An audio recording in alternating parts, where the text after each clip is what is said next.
Buenas noches, esto es Zona Franca, yo soy Daniel Pacheco. Han pasado 91 días desde que llegó Iván Duque a la presidencia de la República. 3 meses, casi 100 días. Eso significa que llegamos al momento en el que hasta los opinadores más contenidos dejan de tener la excusa de que este gobierno está muy joven para tener que decir algo de él. A los 3 meses se sueltan los veredictos, se acaba el periodo de gracia que cada vez más pocos le dan a los nuevos gobiernos. Y en estos 3 meses han pasado ya bastantes cosas. Aquí les doy un resumen rápido. Todo comenzó con un ventarrón, una tormenta en discurso del presidente del Congreso que opacó al presidente recién posesionado. En una reunión posterior del Centro Democrático, Paloma Valencia reiteró la frase que hasta ahora ha marcado estos 3 meses. Una cosa es el Centro Democrático, otra la presidencia Duque. Después la consulta anticorrupción, Uribe se opuso, el presidente Duque apoyó con pocas ganas, fueron más de 11 millones de votos que superaron todos los pronósticos, más votos que los que sacó el mismo presidente. Después de la consulta, la reunión de todo el estamento político, incluido Timochenko, y un acuerdo que hoy agoniza en el Congreso. Esta reunión de los expresidentes nos hizo pensar en un pacto político de élites que al final no terminó concretándose con apoyos claros al gobierno. Cambio radical y los liberales se declararon en independencia. El poder de la oposición y de su nuevo estatuto se hizo sentir con el ministro de Hacienda, Alberto Carrasquilla. Carrasquilla sobrevivió la moción de censura, pero no salió ileso, ni dejó ilesa la imagen del gobierno con las propuestas de ley de financiamiento.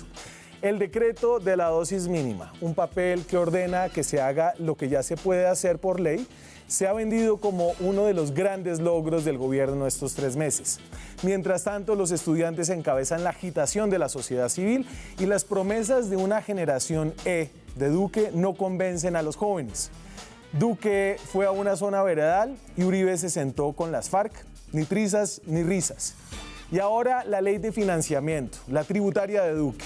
Le llegó la hora de la verdad al nuevo pacto de negociación con el Congreso sin mermelada del gobierno y a la supuesta separación entre Duque y el Centro Democrático. Han pasado 3 meses, ha pasado de todo, pero en realidad este gobierno todavía no ha hecho nada. Aquí arranca Zona Franca.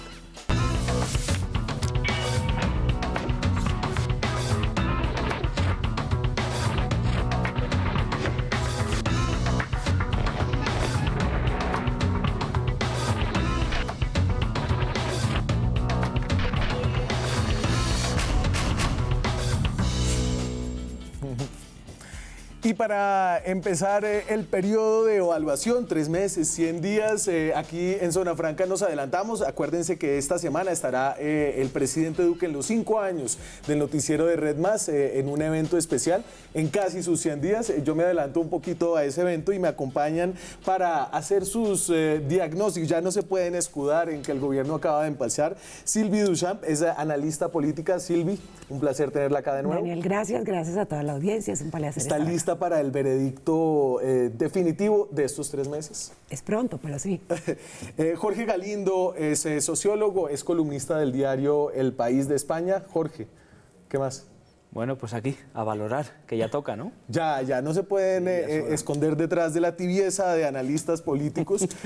Luis Felipe Henao es analista político, fue ministro de Vivienda del gobierno anterior de Juan Manuel Santos, fue brevemente candidato a la vicepresidencia de la República de Muy Germán brevemente. Vargas Lleras. Muy brevemente. Y después fue su gerente de campaña. Luis Felipe, un placer tenerlo acá. Muchas gracias por la invitación, muy pendiente también de lo que está pasando en Estados Unidos y bueno, esperemos qué análisis sale. Chévere no estar en el gobierno, ¿cierto? Chéverísimo, de verdad es mejor analizar. A ver, y yo les pongo la Jan Haas, que es la encuesta que ha hecho un seguimiento semanal casi de la presidencia de Iván Duque, de aprobación, desaprobación, y ahí nos dice algunas cosas. Arrancó en su primera medición del 10 de agosto con un 53% de favorabilidad, 23% de desfavorabilidad. Esa fue la luna de miel. Ya a la semana, y eso fue después de unos comentarios de Carrasquilla, ¿cierto? Ya estaba en 38% desfavorable. A ver, ahí está 38% desfavorable, 41% favorable. Después cambia la tendencia y está por primera vez desfavorable, 43-35, y ahí ha venido un poco fluctuando, no ha podido establecer una tendencia a ningún lado. Pero a mí lo que me llama la atención de estos datos es que sumemos ahora 43 más 42, al final te da 85. O sea, hay un 15% de colombianos que no tiene opinión sobre la presidencia de Duque. Pues que es temprano. O sea, eso es muy diciente en realidad, porque a estas alturas la mayoría de gente ya suele tener una opinión formada y demás. Si tenemos a tantas personas que todavía no emiten un juicio sobre la presidencia, yo creo que eso ya es indicativo de que le está costando arrancar, sin duda alguna. Silvi, esta foto de Jan Haas, que había sido percibida como una encuestadora benigna con el gobierno y el Centro Democrático, ¿qué le dice? Pues yo creo que refleja una realidad que muchos colombianos sentimos, que es que no tenemos cómo formarnos una opinión muy clara del gobierno. Yo creo que esto, tanto en los opinadores políticos como en los corrillos del poder, como en la ciudadanía, es muy clara que nadie sabe de qué se trata, dónde estamos y para dónde vamos con Duque. Y yo creo que las encuestas castigan un poco esa falta de identidad y esa falta de narrativa del gobierno. ¿Y eso es normal empezando, tal vez?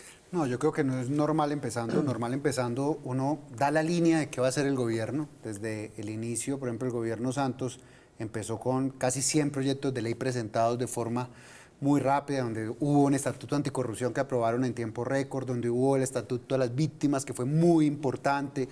O sea, hay cosas donde se dieron temas en materia judicial, como la simplificación de los procesos, que son cosas que empiezan a marcar línea. Acá yo lo que veo es que economía naranja, al otro día venía en un taxi para acá y el taxista me definió economía naranja como el rebusque, y me dice, en eso siempre hemos estado. No ha podido definir qué es lo que se entiende por cada uno de los temas. En el tema de lucha contra la corrupción, hoy tenemos un panorama totalmente desolador, donde ya se hundieron dos temas muy importantes de la reforma, como es que no se van a mermar el salario de los congresistas y tampoco se va a poner límite a los periodos en que se pueden reelegir. No vemos un tema claro frente al proceso de paz, un discurso muy fuerte a veces o contradictorio frente al proceso de paz en Colombia, pero sí lleva, cuando estamos en el exterior, cuando visitamos el Papa, hacemos todo el tema al Parlamento Europeo, vendemos el proceso de paz como un gran logro. Entonces yo creo que hoy el colombiano no se siente ubicado qué es lo que quiere el gobierno y hacia dónde va el gobierno. A ver, si uno mirara Twitter, en este momento hay una cosa en Twitter que se llaman los trending topics, como los temas de los cuales está hablando la gente. Ahí, el segundo de ellos es Maluma. Pon a Maluma en lo que está. Y entonces, este es el Instagram de Maluma. Y en Twitter, a ver, ¿Twitter es antiuribista? Twitter es los tuiteros. Twitter es lo que uno tenga en el timeline, entonces depende del Twitter de cada uno, ¿no? Depende de lo que configure uno y a quién siga. Eso es la burbuja personal del dueño de la cuenta.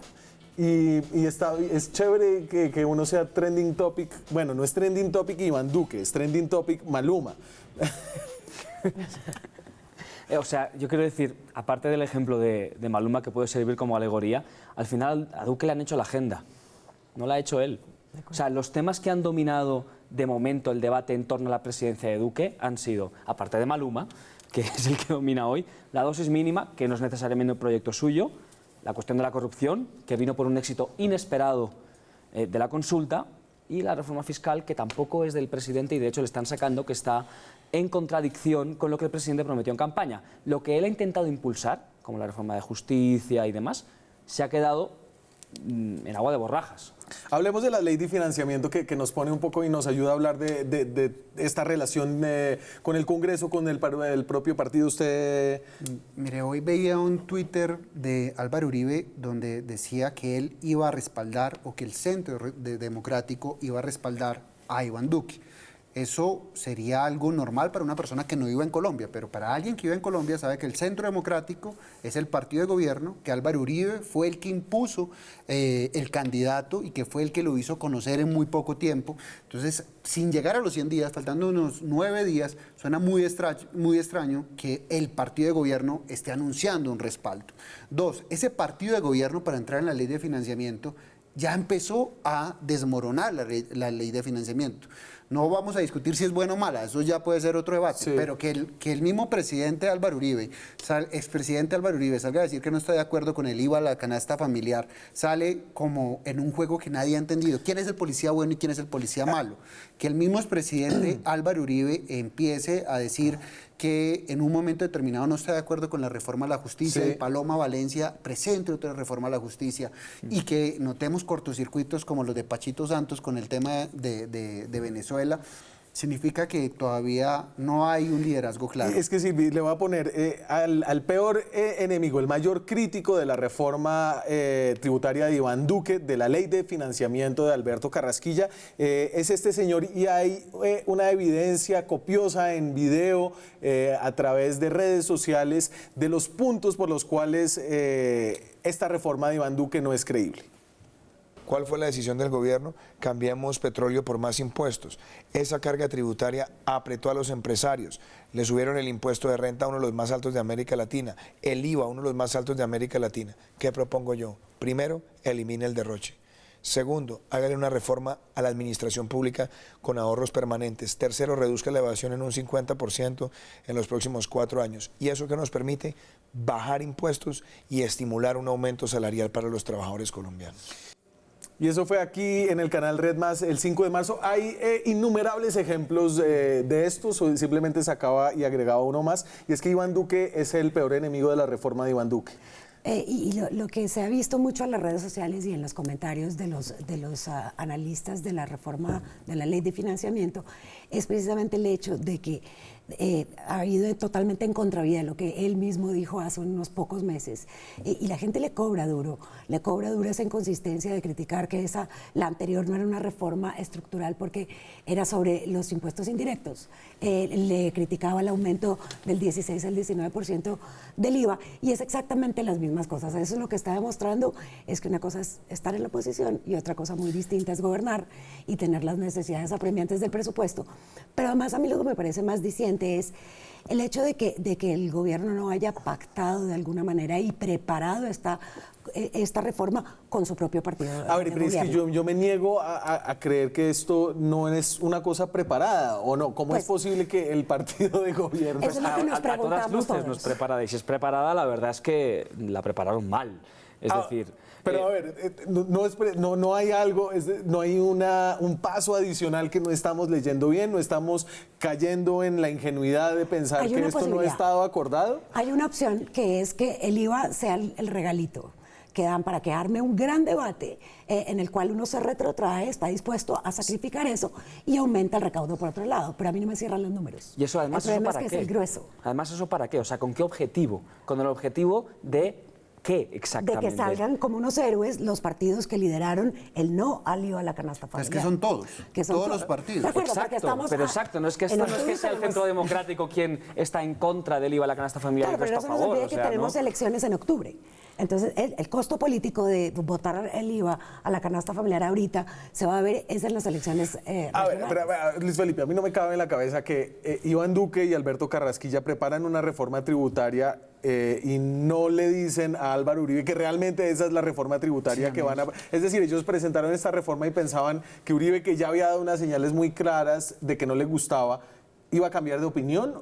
A mí tampoco me cabe en la cabeza, y yo creo que hay una gran desconexión entre el Palacio de Nariño y el Congreso de la República. Una cosa es la mermelada y otra cosa es que no haya diálogo político. Y lo que está pasando acá es que no hay diálogo político. Y ese diálogo político tal vez están manejando por señas. Hay que recordarle a la población que en el periódico donde escribe Jorge Galindo, el presidente Uribe en el año 2006 propuso una reforma tributaria donde se grababa la canasta familiar, la cual fue tumbada por la Corte. Entonces tal vez ellos leyeron eso que ya había pasado en el gobierno de Álvaro Uribe, donde el ministro de Hacienda también era el doctor Carrasquilla.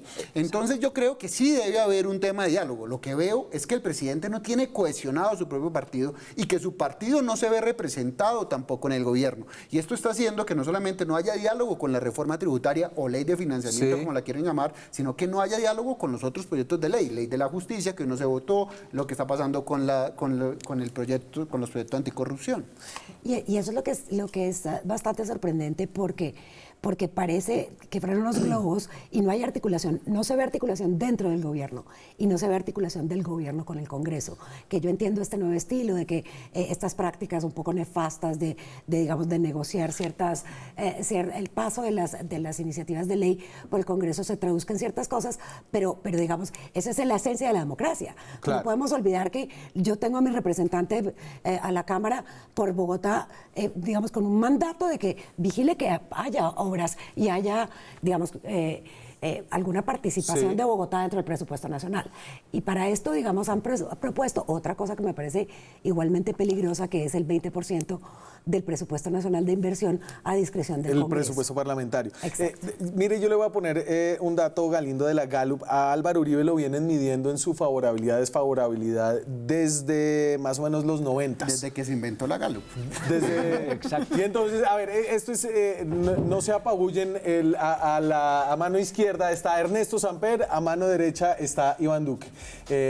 Y Álvaro Uribe durante casi 3 décadas, más de 3 décadas, ha tenido una imagen favorable constante y muy superior a la desfavorable hasta la última medición, la medición que se hizo en octubre del 2018, y yo les digo los números, está en 57 desfavorable, 24 favorable, y este es el peor momento de su opinión, después de haber logrado una cosa muy importante, que es haber logrado que su partido, el partido que fundó hace no mucho tiempo, ponga un presidente de la República. ¿Qué dice esto del momento político que estamos viviendo? Hay dos maneras de leer este dato y por desgracia no sabemos cuál de las dos es cierta. Una manera es pensar que por todo lo que estamos hablando aquí es Duque quien está arrastrando la imagen negativa de Uribe. Es decir, tú pones a un presidente o se te percibe como que pones a un presidente o tu partido pone a un presidente que no hace nada. O sea, es posible que Uribe esté perdiendo por culpa de Duque. O es posible que esté pasando justo lo contrario. Es decir, que tú pones a un presidente que se percibe como mucho más moderado que tú o que el núcleo de tu partido y por tanto tú te separas de él y quien pierdes tú son los moderados. No sabemos por dónde está perdiendo Uribe, pero el caso es que Uribe está perdiendo. Y esto solo refleja esta falta de unidad en la coalición de centro a la derecha que debería estar gobernando el país y que no está funcionando. Es decir, la derecha en Colombia se está fragmentando. Al final no sabemos cómo exactamente, y lo sabremos probablemente en las siguientes elecciones. Y se lo dice porque hay mucha gente descontenta dentro del centro democrático, tal vez la gente más radical. Esa es una opción. La otra opción es que quien está descontento con Uribe es quien está cerca de Duque. Y es lo que se refleja en la Gallup. Tenemos las dos opciones y no sabemos si se percibe a Uribe como muy cerca a Duque o como muy lejano a Duque. Pero hoy la derecha está unida en algo, estar en contra de Duque. ¿Por qué? Porque el partido de gobierno dijo que salió a respaldar a Duque, pero que no está de acuerdo con la ley de financiación. Y el otro partido que es de gobierno, que es el partido conservador, salió a decir que tampoco estaba de acuerdo con la ley de financiamiento por unanimidad hoy. Y el partido suyo... Y el partido de la U, que es de gobierno, también dijo que no está de acuerdo con la ley de financiamiento. Y Cambio Radical, que está en independencia, también dijo que no está de acuerdo con esa ley de financiamiento.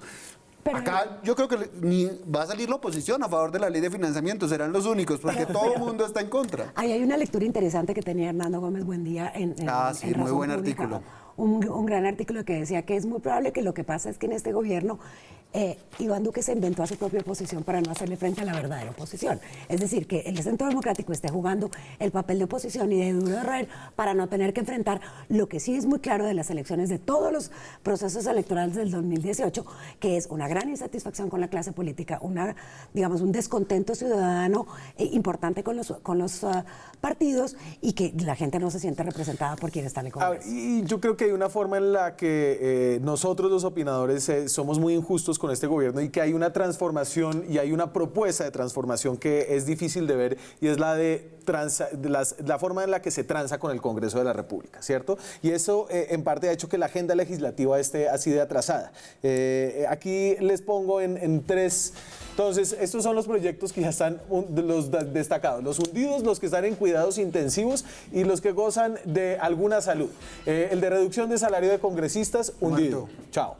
Prohibición, dosis mínima y dosis de aprovisionamiento, que era un proyecto del fiscal al que el presidente le había dado su apoyo, está muerta. Está en cuidados intensivos. La mayoría del paquete anticorrupción. la reforma a la justicia, la reforma política y la ley de financiamiento, y goza de buena salud el presupuesto de regalías, la reforma constitucional para que el secuestro y el narcotráfico no sean un delito político y no sean conexos al delito político, y el proyecto anticorrupción de la Fiscalía. Y esto, digamos que se ha hablado de una nueva forma de negociar con el Congreso que nadie le está, que reconociendo al presidente Duque. A mí me parece muy bueno la forma de negociar, que no haya clientelismo y que no haya, aunque dan un mal mensaje con el 20% de presupuesto, pero que no haya tampoco participación ni mermelada. Eso, todos estamos de acuerdo con eso. Eso es como una consulta anticorrupción. Eso es el deber ser de las cosas. Ese es el deber ser de las cosas. ¿Con qué no estamos de acuerdo? Que no haya un adecuado diálogo político. Uno ve que ya no sabe quién es Álvaro Uribe, en qué juego está en este momento. Si es el ministro de Interior, si es el primer ministro de la Nación, si es el que define qué sale y qué no sale en el Congreso. O si es el líder de la oposición. O si es el líder de la oposición. Entonces yo creo que una cosa es estar en contra de temas que todos no queremos y que queremos erradicar de nuestra cultura política, que es la corrupción a través del clientelismo, el nepotismo y la mermelada. Y otra cosa es que no haya un adecuado liderazgo político en la agenda del Congreso de la República, que hoy no se ve. Me voy a la pausa. Cuando regresamos les pregunto a ustedes si no estamos siendo injustos con una apuesta transformadora de la política, lo que tanto le criticaron al gobierno anterior de Juan Manuel Santos, el fin de la mermelada. Ya regresamos. Son las 9:27 de la noche. Antes de seguir hablando del presidente Iván Duque, vamos un segundito a lo que está pasando en Estados Unidos. 538 es un sitio web que hace pronósticos y modelos utilizando datos electorales, y hace este pronóstico de lo que está pasando ahora mismo en las elecciones de mitad de término en Estados Unidos. Dice que los demócratas tienen un chance, 5 chances en 9, 5 de 9, que es casi la mitad, ¿no? Es más o menos un 50% de lograr el control de la Cámara de Representantes. Es decir, está disminuyendo su opción, la opción que tenían antes de que se votara esta noche, y el Senado está básicamente en control de los republicanos. Digamos que tienen el 95% de posibilidad de ganar el control o de mantener el control del Senado. Es decir, en Estados Unidos esta noche hay una sorpresa por la debilidad de los demócratas. Todavía faltan muchos resultados. Si se van a ir a otro canal todavía no les van a decir nada porque falta que se cierren las urnas en la costa oeste, así que no pierdan el tiempo. Más bien hablemos del presidente Iván Duque y su propuesta transformadora de cambiar la política. Yo creo que es una apuesta valiente y arriesgada. Yo creo que es una apuesta necesaria. Me parece que lo que no puede pasar... poco reconocida, nadie se la reconoce. Porque uno tiene que transformar una manera de hacer política por otra manera de hacer política. Exacto. Lo que no puede haber es falta de gestión legislativa. Entonces, lo que no puede haber es un Congreso totalmente a la deriva y al garete, y un gobierno totalmente desconectado de la iniciativa legislativa, que clarísimamente no está en manos del presidente, y esta es su legislatura. Esta es la gran legislatura, es donde tradicionalmente los gobiernos tienen los mayores resultados y pasan sus reformas más ambiciosas y más difíciles de pasar. ¿Cómo es que dicen, Silvia? El primer año es el año del presidente, el segundo... El año del Congreso. El año. Y el tercero y el cuarto también. A propósito, sálvese quien pueda. Sálvese. Dame retos de gobernabilidad, y esto en palabras de ellos mismos. Galindo, y le entrego ahí Nancy Patricia Gutiérrez, que es la ministra del Interior. Construir mayorías no ha sido un ejercicio fácil, le dijo al Espectador este fin de semana. Ernesto Macías es el presidente del Congreso. Que es del Centro Democrático, partido de gobierno. Y le dijo al diario El Tiempo, hace más o menos una semana, va muy lento el trámite legislativo.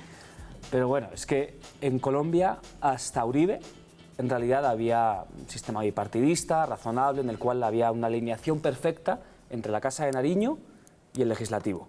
Desde Uribe se fragmenta, digamos, el sistema de partidos, y quien está gobernando en el Ejecutivo tiene que utilizar palancas para mover el Legislativo. Uribe tenía la opinión, tenía la seguridad, Santos tenía la paz, ambos tenían la mermelada, en grados distintos y de maneras distintas, pero ambos la tenían. Y como decía Silvi, ¿qué tiene Duque? O sea, para sustituir eso hace falta otra cosa. A ver, una propuesta. yo qué les digo, entonces. Por terminar la idea, claro, es un poco extraño o anómalo o difícil gobernar desde el Ejecutivo, con un Ejecutivo que ha sido elegido 2 vueltas, con una clara mayoría popular, un legislativo que está necesariamente fragmentado. Tienes que montar la coalición de alguna manera. Si no montas la coalición, no vas a ningún lado. Y las coaliciones tradicionalmente, las que te hacen elegir, son las que gobiernan contigo, pero tú no te puedes hacer elegir con una coalición y luego no gobernar con ella, porque entonces pierde un poco Y hay su otro razón de tema. ser. Pero hay una iniciativa legislativa, hay una discusión, hay una vida propia en el Congreso de la República. Como con Reagan. Pues yo no veo una vida propia. Pues problemas como la reforma a la justicia fue presentada por Cambio Radical, como decía Jorge, el tema del discurso, porque se presentaron de diferentes sectores varios proyectos anticorrupción. Anticorrupción fue liderado por el Partido Verde, pero uno no ve un liderazgo claro de un proyecto, lo que acabo de decir Jorge. Una cosa es el tema de seguridad democrática, otro el tema de pacto social de Sí. Samper, otro tema el de la paz de Santos, pero nosotros no vemos un discurso que empiece a cohesionar a los colombianos.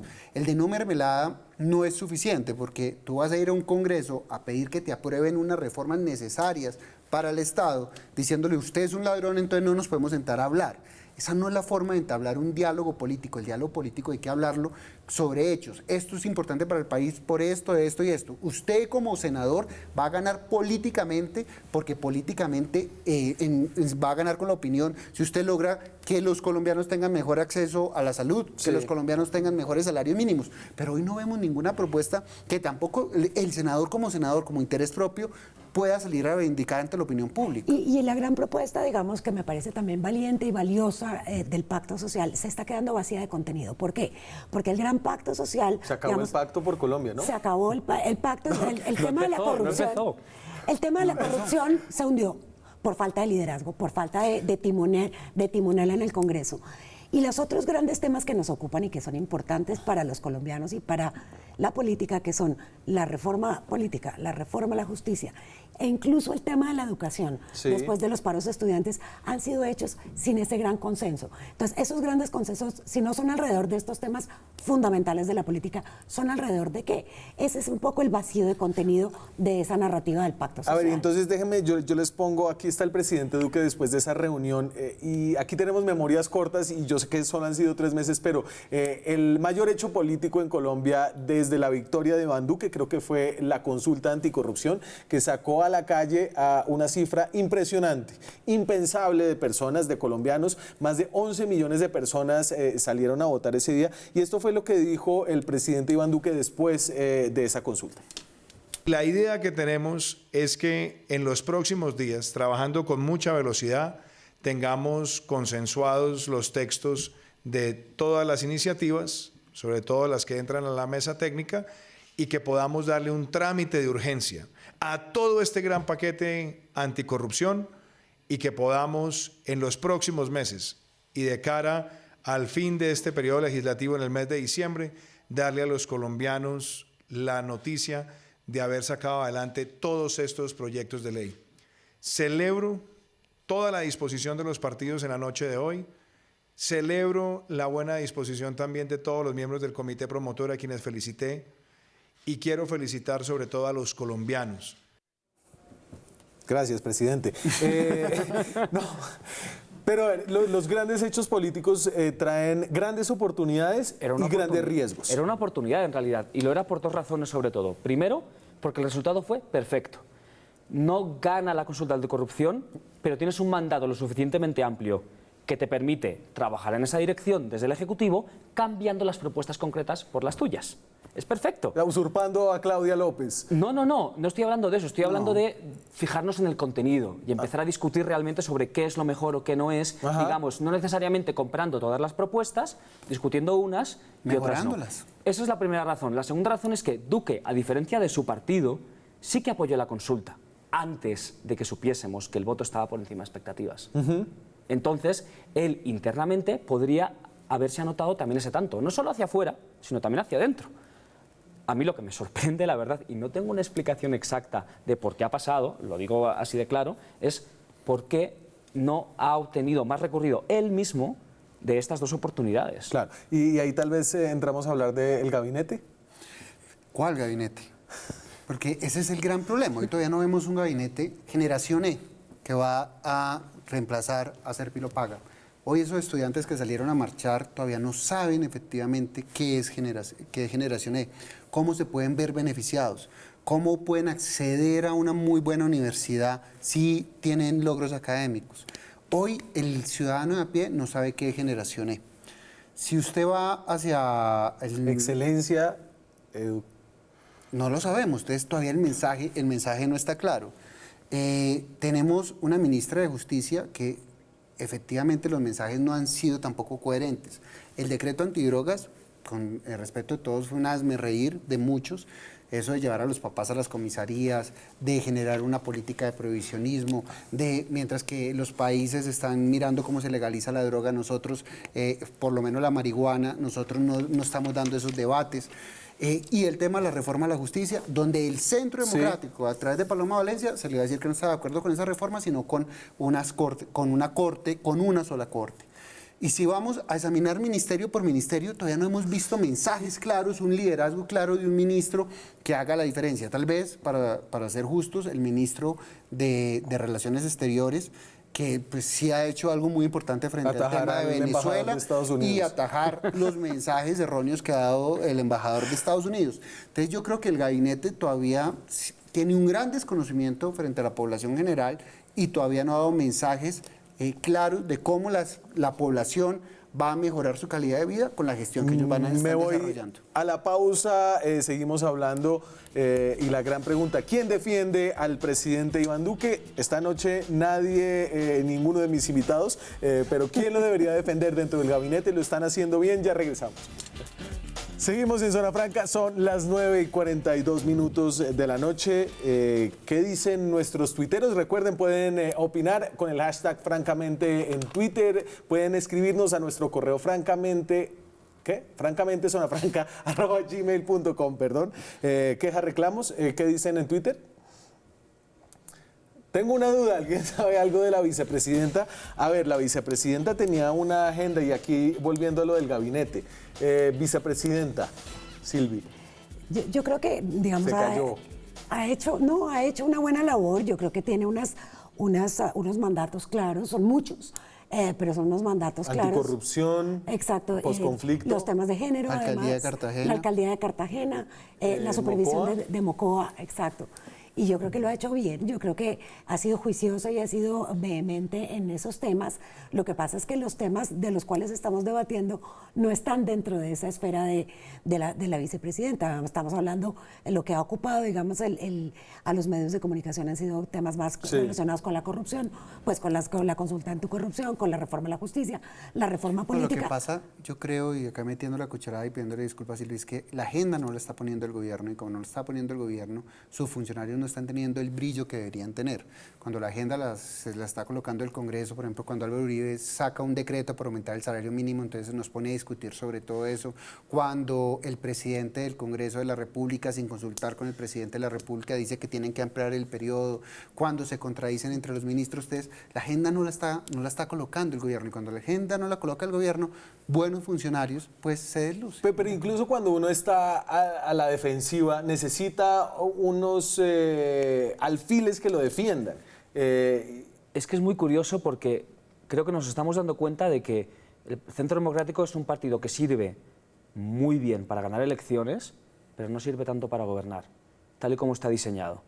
La división ideológica es tan grande internamente y de agendas personales y digamos de agendas de grupos que eso a la hora de captar votos funciona muy bien, pero a la hora de construir planes de gobierno y pedir que den la cara por ti, sí, una vez estás acordando medidas y poniéndolas adelante, no funciona. Pero y si eso es decir, lo que usted dice tiene un gran significado porque desmontaría un poco la idea de que Uribe es Duque y de que este es un gobierno del mismo uribismo que gobernó a Colombia durante 8 años, hace 16.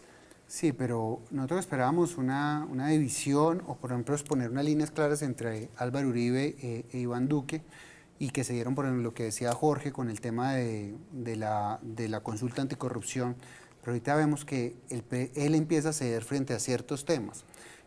Hoy la silla vacía hace un análisis de cuáles son los nombramientos a nivel regionales y son personas que pertenecen o al Partido Conservador o al Centro Democrático, entonces el Centro Democrático sí está teniendo una gran influencia sobre el gobierno. Pero eran Y unos dos, nombramientos de tercer nivel, unas Eso se direcciones. llama mermelada. En términos sí. del mismo Centro Democrático. Pues, así se llamaba antes. eso no Momento, fue- pero, o sea, eso esto fue no es un concurso gobierno público. repartido, esto no es a los santos.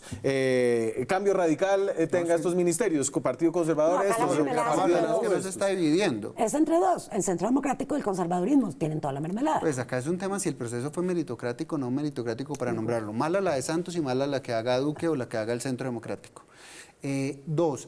Claro, pero cuando usted lo nombraron en el Ministerio de Vivienda, usted demostró que tenía los méritos, pero finalmente llegó ahí porque era de Cambio Radical y Sí, pero porque ya había Germán sido- Vargas ya había Lleras creía en sido- usted. Ya había sido viceministro de Vivienda, ya había sido viceministro de Interior, ya había presentado una... Claro, letra, una- porque Cambio Radical tenía el Ministerio de Vivienda y el Ministerio del Interior. Es decir, y es No, una es que repartición eso no del está poder. mal. No, exacto. Lo que tiene que haber, y lo volvemos a decir frente a la relación con el Congreso, hay que un partido se vea representado en el gobierno no está mal siempre y cuando las personas que lo representen logrando la agenda que ese partido Claro. y a ese partido hay que pedirle responsabilidades políticas. Claro. A cambio hay que pedirle responsabilidades políticas frente al tema de la vivienda, hay que pedirle, Claro, se inunda una casa y frente al todavía se las está y todavía- pidiendo y todavía- a y todavía se las Vargas. piden. Pero hoy no hay a quien pedirle responsabilidades políticas. O el Centro Democrático la está asumiendo cuando dice no estoy de acuerdo con ciertas cosas. Déjenme, yo les pongo estas imágenes del acuerdo político que surgió por la JEP, ¿no? Además de la imagen de Iván Duque en Pondores, en una zona veredal con la ONU, llegaron estas fotos de una reunión en la oficina del presidente del Congreso, de Ernesto Macías, una foto impensable. La primera vez que Álvaro Uribe se sienta a negociar algo con las FARC y con Gustavo Petro y con Iván Cepeda. ¿Esto qué dice de este gobierno o de la ausencia de este gobierno o de donde se están dando las negociaciones políticas en el país alejados del gobierno? O quién las está dando, porque clarísimamente el que orquestó, digamos, esta confluencia de fuerzas políticas fue Álvaro Uribe, actuando un poco como lo decía Luis Felipe hace un momento, digamos, un poco como de primer ministro o de ministro del Interior. Yo, sin embargo, reconozco en esta foto, digamos, que valió la pena todo lo que sufrimos por el proceso de paz, porque era para esa foto que hicimos la paz. Yo creo que era para lograr que se sentaran las fuerzas más disímiles y las fotos más improbables Claro. se dieran para llegar a acuerdos. Falta alguien en esa foto, ¿no? Juan Manuel Santos. Tal No vez. tiene por qué Y estar. era el problema. No tiene por qué No estar. tiene por qué estar, yo pensaría, pero más allá de eso, yo creo que es hacia allá donde nos tenemos que caminar. Esos son los verdaderos pactos nacionales. Los verdaderos pactos nacionales son los temas más espinosos, que es la columna vertebral de los acuerdos de paz, que era la Jurisdicción Especial para la Paz, lograr esa foto y lograr un acuerdo que va a dejar descontentos al 90% de los asistentes. Esos son los acuerdos. Sí. Para eso se hace. Y Jorge, ¿y aquí puede llevarse algún crédito del gobierno? ¿Su crédito es no haber estado ahí? ¿Cómo recoge el presidente Duque algo de esto? Pues la verdad es que no solo en esta foto en concreto, sino en toda la cuestión de la paz, el presidente Duque y el gobierno en general no está teniendo una postura clara. Más allá de la imagen en el exterior, no se ve o no se nota cómo está llevando la cuestión del posconflicto el gobierno ahora mismo aquí. Cuando uno habla- Estabilización, se dice ahora. Y cuando uno habla con los funcionarios que están sobre el terreno, de hecho lo que le dicen es que están perdidos, que no se sabe qué está sucediendo, qué va a suceder, que hay una falta de directriz de política pública clara y que no, y te lo dicen de un lado y del otro ideológico, porque pues funcionarios en cierto nivel y de todos lados ideológicos. Sí. Y no hay, o no se siente que haya una orientación clara, una implementación clara de política pública en la cuestión de la No paz. hay nada Entonces, claro esta noche. ¿eh? No hay nada claro esta noche. No, pues no hay nada. Pero yo creo que esa foto sí es un avance muy importante para el país, como dice Silvi. Yo creo que sentarse todas las fuerzas políticas a discutir un tema de la paz es importante. Por esa foto luchamos, por esa foto ¿Y no hay algo votamos. en el talante del presidente que ha para allá- permitido para- esto? y para allá voy. Lo que sí hay que abonarle al presidente es que es un presidente que no quiere polarización, que es un presidente que quiere cohesión, que quiere que el país vea en el liderazgo del presidente a alguien amigable y no a alguien que genere odios, y yo creo que eso sí lo ha logrado.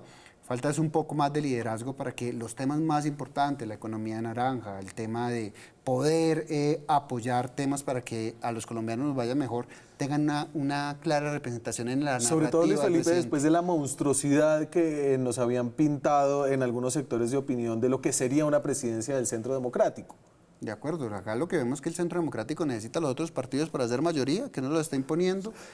Dos, que el presidente sí ha sido claro y que mermelada no hay, Sí. por lo menos con el Congreso, y que eso tiene que Espérese. llevar a que se den esas fotos. 3 meses. Pero Sí. yo creo que hay que destacar el talante, digamos, conciliador y poco extremista del gobierno, que era un poco lo que nos temíamos. Yo creo que ha hecho unas artes de equilibrismo absolutamente admirables para no ceder a la parte más reaccionaria y más Sí. extremista del Centro Democrático, que le respira en la nuca permanentemente y le está cobrando permanentemente la elección. Y por otro lado, me parece que, digamos, que es un ejercicio frágil. Esperemos que logre mantenerse ahí. Hay quienes dicen que por tratar de mantener a todo el mundo contento, Sí, no está nadie va a haciendo estar nadie contento. nada, pero yo también quiero rescatar que el liderazgo no solamente está en el extremo. Yo creo que puede haber un liderazgo sereno y puede haber un liderazgo de centro. Porque liderazgo, digamos, tener una posición clara no necesariamente es tener una posición de, digamos, extremista. Me queda una pausa. Cuando regresemos, los peligros de la indefinición, sobre todo frente a las relaciones exteriores, a las posturas cambiantes. Hablamos de la figura del embajador en Estados Unidos, las reacciones del gobierno. Ya volvemos. Faltan 3 minutos para las 10 de la noche. En política exterior, Colombia ha tenido sobresaltos, sobre todo viniendo desde Washington, como estos. Yo creo que el ELN hoy es un grupo paramilitar del gobierno venezolano. Entonces lo utilizan para hacer las guerras sucias y las cosas sucias que no quieren que la Guardia Nacional o que las fuerzas pseudoinstitucionales de Venezuela hagan. Entonces utilizan al ELN. El ELN no habría sobrevivido sin Venezuela. El ELN sobrevive por Venezuela. El ELN se nutre de Venezuela. El ELN necesita a Venezuela. Y pues obviamente les están pasando la cuenta de cobro y es háganos este trabajo en las zonas mineras, necesitamos que mate esta gente en distintas partes para ejercer control y para...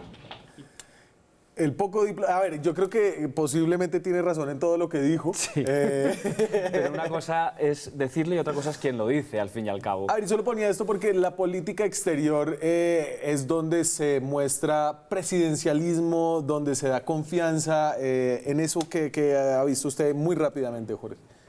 Aquí sí que hay que concederle una cosa al gobierno de Duque, que es la manera en la cual se ha enfrentado o ha gestionado la cuestión del éxodo venezolano, de los migrantes venezolanos, sin hacer política de ello, y más bien haciendo políticas, implementándolas y teniendo una perspectiva y de acogida, que la verdad es de agradecer, porque podría haber escogido otra ruta, podría haber utilizado esto para ganar puntos políticos con la derecha. No es esa derecha, no es ese tipo de derecha, esta derecha. Como lo que es la estamos derecha. viendo con Exacto, Trump. y no lo ha Claro. hecho. Entonces, es verdad que ahí sí que ha tenido una posición presidencial, como ha dicho. Pero ha habido, a ver, el tema de Venezuela se está complicando y se está volviendo, piensan algunos, peligroso. La falta de unidad de visión dentro del gobierno. Yo creo que en cuanto al video que vimos, hacen daño los compañeros que no cuidan las comunicaciones. Yo creo que es un tema muy delicado en el cual hemos tenido 3 o 4 resbalones en un poco corto tiempo y me parece que el tema de Venezuela, digamos, se nos puede volver muy fácilmente. Yo creo que ese discurso guerrerista y un poco provocador no le conviene a este país. Tenemos una frontera viva gigantesca con un país que está en una crisis humanitaria y económica, que lo que más le conviene en este momento es un enemigo externo. Entonces yo creo que el tema de Venezuela necesita una cabeza fría y unos pies de plomo muy grandes. Y ese tipo de cosas no le hacen bien a la política exterior. Concuerdo con Jorge, ha sido muy acertado esta política de acogimiento a los Sí. venezolanos. Yo creo que en la política exterior me parece que la agenda la ha puesto los Estados Unidos. No tenemos, digamos, en política internacional una agenda propia. Y la agenda en Europa es la agenda de la paz. Sí. Entonces, me parece que ahí hay todavía un poco que inventar. Yo creo que este gobierno, en términos generales, es lento. Yo no diría que es malo, yo diría que es lento. No ha mostrado realmente como todos esos colores y de qué es Esa capaz. es una visión chévere. Sí. Me preocupa que en la agenda con Estados Unidos volvimos a narcotizar la agenda. Sí. Fue el tema de diálogo otra vez, cómo vamos a generar más recursos para la lucha antidrogas. Colombia tiene muchas cosas más que mostrar. Colombia ha crecido de una forma muy importante en turismo. Colombia tiene que seguir abriendo las fronteras para que más estudiantes colombianos puedan formarse en otros sitios, para poder traer tecnología. Eso no lo hemos visto en la agenda internacional.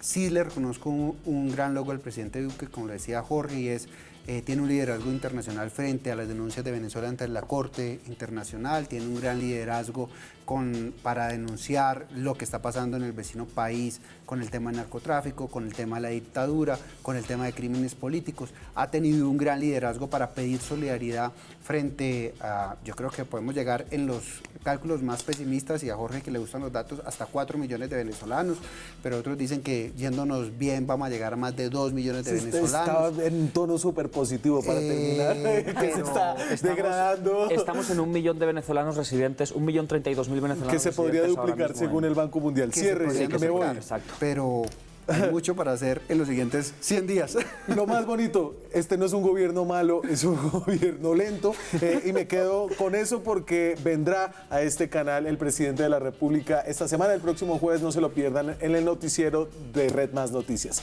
Yo me voy, muchas gracias a ustedes, muchas gracias a ustedes, y si es tan lento habrá que revisitarlo a los 200 días. Nos vemos mañana con más periodismo, con más debate, con más opinión. Chao.